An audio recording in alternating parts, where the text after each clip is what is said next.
አይናፋር ከሆናችሁ ይህ ቪዲዮ ለእናንተ ነው። ታሪኬ ልንገራችሁ። ከ4 ዓመት በፊት አስታውሳለሁ ማለት ነው። ሸልተር ውስጥ እያለሁኝ ነው። እንግዲህ እንደኔ በጣም አይናፋር ሰው አልነበረም። ሰዎች በጣም መፈራና ያው ሰዎች ያጨናንቁኝ ነበር።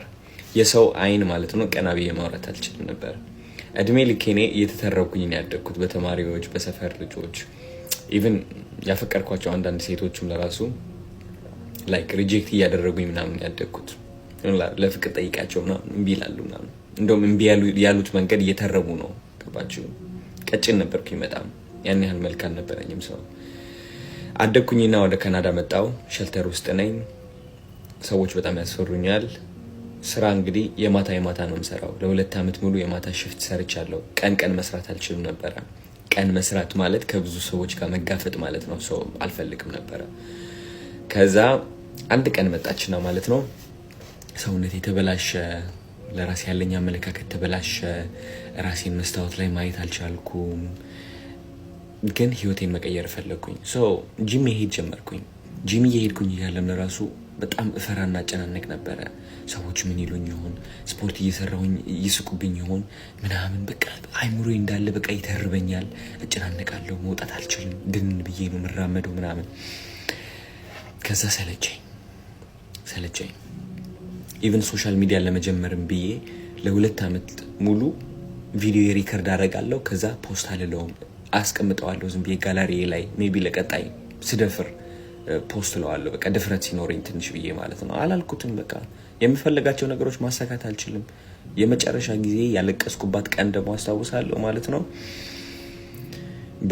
ከኔ ጋር እየሰሩ የነበሩ ሰዎች የተተረብኩባት ቀን ነው። ሽንት ቤት ውስጥ ገብቼ ያለቀስኩባት ቀን ማለት ነው። ከኔ ጋር እየሰራ ነበር የሆነ ልጅና ማለት ነው የሆነች የሚወዳት ሴት ነበረች። ሴኩሪቲ ጋርድ ነበርኩኝ። እንደዚህ ኮንሰርጅ ነገር ሆነን ነው የምንሰራው ዴስክ ላይ ማለት ነው። ከዛ እሱን እያወራችሁ እያለ ማለት ነው እኔን አዩኝና እሱ እኔን መተረብ ጀመረ።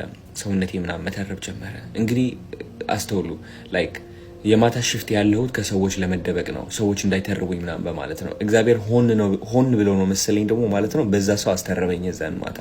እሷ ደግሞ ትስቃለች። የሆነ አዝናዝም ከምትል ለራሱ ለምን ትስቃለች? በቃ ከሱ ጋር ሆና እንዴት አባቴ እንደተጎዳ ወይ ልነግራቸው አልችልም።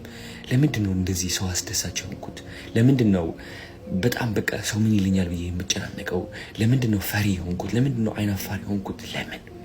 ለምን እግዚአብሔርን ማለት ነው ከልቤን ከአንጀቴን ያለቀስኩት የዛኔ።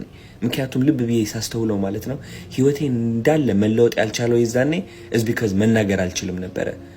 መናገር አልችልም፣ መጠየቅ አልችል፣ መመለስ አልችል፣ መናገር አልችል። ጎሮሮዬ የተቆለፈ፣ አይምሮዬ ላይ ያሉት እነዚህ ሀሳቦች ማስወጣት አልችል። እግዚአብሔር ልቤ ላይ ያስቀመጠልኝ ህልም መከተል አልችል። ምን አባቴ ላድርግ ታዲያ? የዛኔ አለቀስኩኝ፣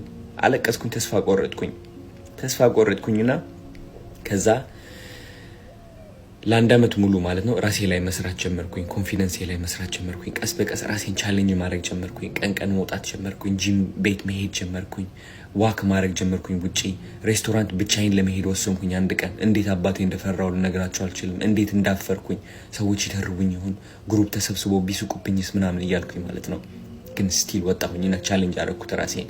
መጽሐፎች ማንበብ ጀመርኩኝ፣ ቪዲዮዎች መመልከት፣ በቃ ዩቲዩብ እየገባሁኝ እንዴት አድርጌ ኮንፊደንስ ልጨምር ምናምን የሚል ማለት ነው።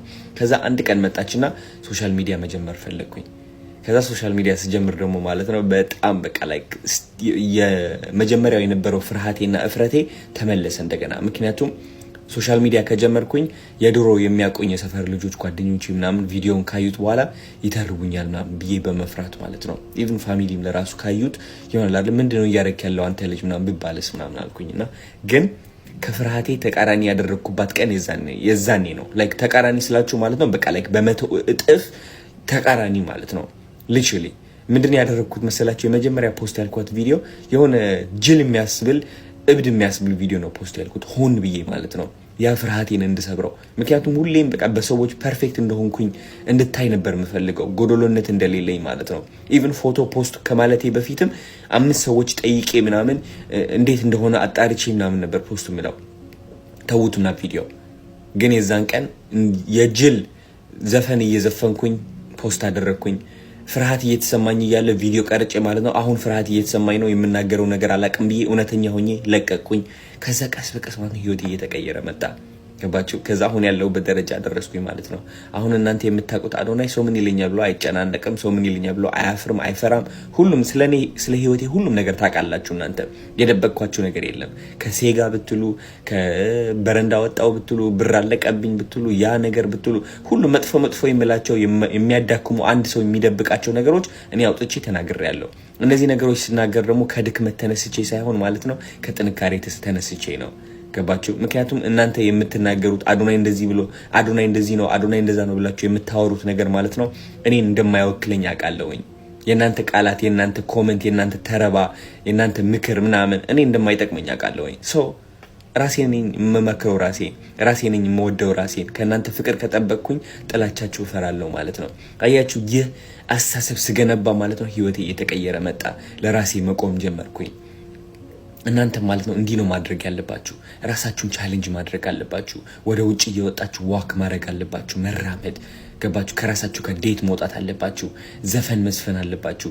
ቪዲዮ ተቀርጻችሁ ማለት ነው ይሆናል አይደለ? በቃ እንደ እብድ የሚያስብል ቪዲዮ ተቀረጹና ፖስት ማለት የምትፈልጉ ከሆነ ፖስት በሉ። አንዳንዶቻችሁ መታየት አልወድም ፕራይቬት መሆን ነው የምወደው ምናምን ትላላችሁ እንጂ ከውስጣችሁ ፍርሃት እንደሆነ ታውቁታላችሁ። ገባችሁ አይደለ? ፍርሃት ነው፣ የመታየት ፍርሃት አለባችሁ። ውጡ። ምክንያቱም ህይወታችሁ እያመለጣችሁ ነው ያለው። 1000 ዓመት እንዳላችሁ መኖር አቁሙ። ራሳችሁ ቻሌንጅ አድርጉ። ለዛም ነው እሴይ ኮሚኒቲ ለምንድን ነው የፈጠርኩት መሰላችሁ? እንደናንተ አይነት ሰው ይሆናል የራሳችን የሆነ ኮሚኒቲ አለን፣ ራሳችን ቻሌንጅ የምናደርግበት። እዛ ኮሚኒቲ ውስጥ ያሉ ብዙ ቤተሰቦቼ ማለት ነው ላይክ እንዲደንሱ ቻሌንጅ አደርጋቸዋለሁ፣ እንዲዘፍኑ ቻሌንጅ አደርጋቸዋለሁ፣ ከራሳቸው ጋር ዴት እንዲወጡ ቻሌንጅ አደርጋቸዋለሁ። ይሆናል ወደ ውጭ ወጥተን ማለት ነው ኮንፊደንሳችን እንድንጨምር እርስ በራሳችን ቻሌንጅ እንደራረጋለን። አስተምራቸዋለሁ፣ ላይቭ ውስጥ እየገባው ጥያቄያቸውን እመልሳለሁ። ስለዚህ ማለት ነው እናንተም ኮንፊደንት መሆን የምትፈልጉ ከሆነ ሰው ምን ይለኛል የሚለው ፍርሃታችሁ፣ አይናፋርነት ማለት ነው ማጥፋት ከፈለጋችሁ፣ ስብርብር ማድረግ ከፈለጋችሁ አሁኑኑ ወደ እሴይ ኮሚኒቲ ተቀላቀሉ። እኔ ራሴ አግዛችኋለሁ። ውጭ ሀገር ከሆናችሁ ማለት ነው። አገር ቤት ከሆናችሁ ደግሞ እንደዚህ በቲክቶክ ቪዲዮዎች ፖስት እያልኩኝ እናንተንም አግዛችኋለሁ። ወዳችኋለሁ በጣም ቻው።